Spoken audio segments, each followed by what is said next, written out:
Okay, good to see everybody. Well, we're excited. It's game week finally. Everything builds this for us. So a lot of excitement around here, getting ready for a great matchup. But before we get into the game, just thoughts and prayers with all the people in Louisiana. We've got guys from that area as well, so just keeping them in our thoughts and prayers, and hopefully, can get through a very difficult time. But want to have the right perspective there as we get focused on this game, because there's a lot of people who are hurting right now, and we know that. Game week is always exciting every single week. I mean, again, everything builds to this. You only get 12 opportunities that they give you on your schedule, and whatever comes after that, is a result of what you did on those 12 days. And, if you go all the way to the national championship, that's 15 days. And the other 350 you spend preparing and dreaming and planning and working toward and building toward, these moments. So it's exciting to finally have the opportunity to go play, and I can't wait to see us play. I'm excited to see where we are, because you just coming off a month of camp. So where are we, and what do we got to do to get better? And, huge challenge, obviously, in Georgia. I think this is I think it's the fourth time in the last 21 years, I guess, since 2000, that there's been a top 5 matchup as an opener. So these are rare moments that you have games like this. So really difficult challenge right out of the gate, playing a team that's good enough to win the whole thing. But we're excited about it, look forward to it. And, when you look at Georgia, they're built in the trenches on both sides, massive on both sides. They're built to stop the run. They've led the country 2 years in a row in rush defense and yards per carry. Nobody's really ran the ball on them. They've had a moment here or there, but really stout, very aggressive as far as how they support the run, but they're built up the middle. I mean, 99 and 95 are pros, and they're as good as you're going to find. Big, strong, pocket movers. They just don't get moved at the point of attack very often. And then the backers, outstanding players, very experienced. And then those safeties, great players, very involved in the run game, physical. So this is a team built right up the middle, and very strong on that side. So we got our hands full there. Schematically they do a great job. They force you to have to make plays. They don't give you anything. You got to make plays. Very aggressive in how they schematically do things. And then the flip side on the offense, very impressed with their quarterback. He got some great experience and some great confidence last year. With how the season ended for them, made some big plays in some critical moments. Down in you look at the Mississippi State game, late in the season. I mean, they had some tight plays right there, and he made 3 or 4 throws, to get that go-ahead score. They dropped a couple of them, and he just kept battling, kept putting the ball right where it needed to be. So just really impressed with his moxie. You can tell he's a good leader. He's got great arm talent. They're going to get off the bus, running the football and play action, and shots down the field. I mean, there's not a lot of dink and dunking going on. They got a great screen game that they will manipulate you with, but they want to run the football and they want to get the ball over the top of you. And this quarterback has the ability to do it, and the receivers as well. They've recruited very well. Again, good players all across the board. So a lot of those guys we recognize from recruiting and those type of things. Some of them don't have as much experience, but they're incredibly talented. Trevor Lawrence was a true freshman and won a national championship. So good players are good players, and I know they'll have those guys ready to play. But man, their receiving core, they got some guys that can run. 7 is, I think, a really special player. 10's a great player. 3 and 4 in the backfield. I mean, those guys are downhill runners, strong, physical. They can slip through cracks. They don't need much. They don't need much space. Next thing you know, they're at second level breaking tackles. So, really good team, experienced in the kicking game, kicker and punter. So just that's why they're ranked in the top 5. When you go to ranked teams, you typically, I would think, start with, of course, who's back from last year, what did they do, what's the track record of the program, and those type of things. So, easy to see why they are. A lot of people have picked them to win the national championship.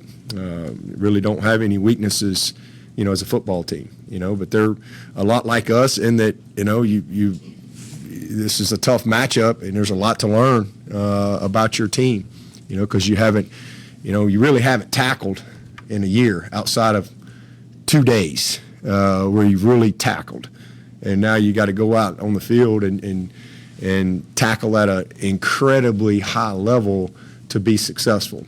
And, margin for error in a game like this is very small. So it's a huge challenge, but again, it's exciting. We're looking forward to it.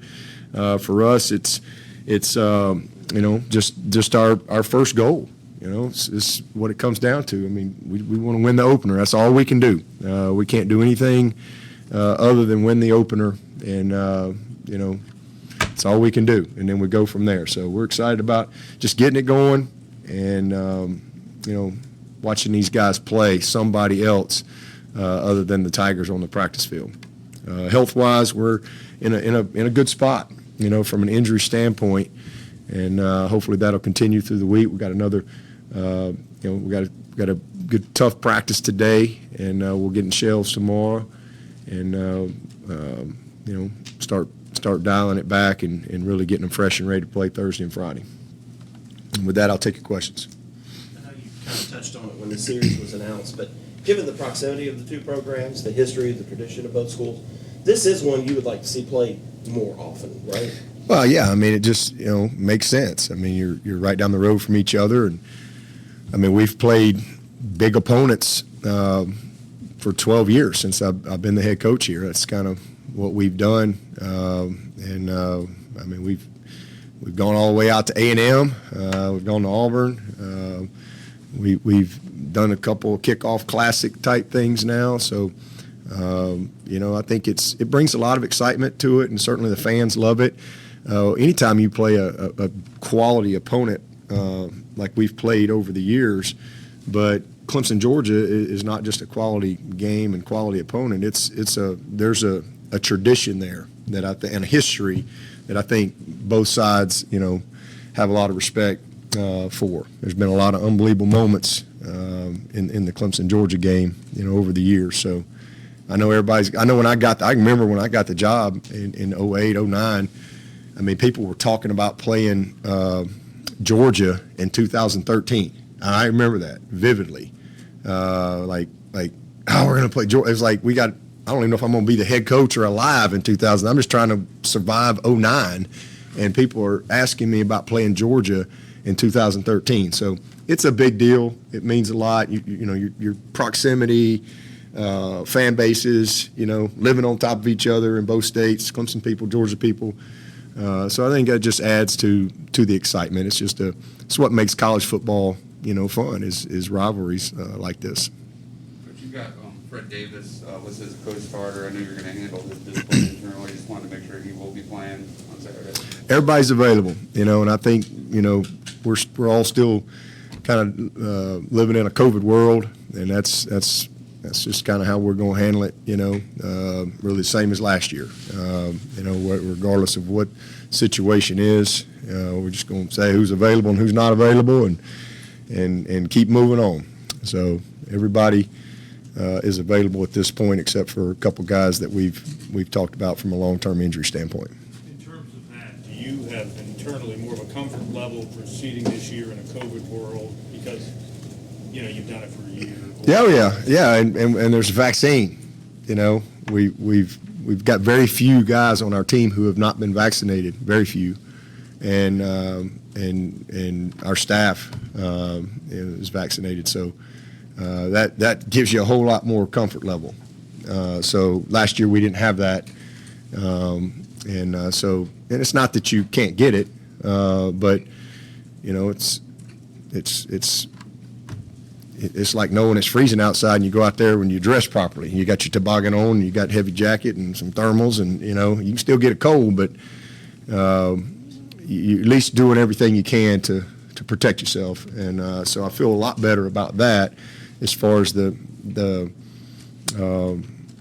odds of getting it as vaccinated. And again, you can get it, and then also the symptoms hopefully not being as severe if somebody does get COVID. So I'm thankful for that, and it shows that it works. So I'm thankful that we have that as an option, and we didn't have that last year, and hopefully we can mitigate more throughout the season and continue to have guys available and ready to play. And then the quarantining, the because of vaccination status and things like that, the protocols, the quarantining, all that stuff. Last year, that was the biggest issue. Was if a guy got COVID, it was the contact tracing and all that. And so we're just in a much different space than we were last year. Everybody is, hopefully. Coach, we got a matchup of two potential Ray Guy Award winners with the punters. In a game like this with two really good defenses, you think field position could play a big part? Oh yeah, no question. I mean, it's huge. Game like this, field position, it's going to come down to the simple things: field position, mistakes, turnovers, discipline plays, penalties. Those are critical things, especially in the first game. Again, you haven't played in a long time. You just know there's going to be some mistakes and some adversity along the way. So field position is one of those hidden things within the game that can certainly be an advantage or disadvantage. You mentioned tackling. I think I recall exiting spring, you weren't too happy with it at that time. I'm just curious, 3 weeks of camp, what you saw, kind of that. Yeah, we've had a great camp as far as the amount of times that we were able to go live. I thought we tackled really well. Two things that I was really pleased with camp was how we tackled and how we played the ball. Positioning, and so that's very encouraging coming out of camp. But again, there's a whole different deal when you get to a game, and you're not going against your same people, and live is live regardless of who you're going against, but there's just more of a familiarity when you're going against your own people, and there's no scoreboard. There's just another level when you get excitement and energy and the magnitude of a game like this. So that's going to be key for both teams. It'll be key. Just doing the little things better than the opponent.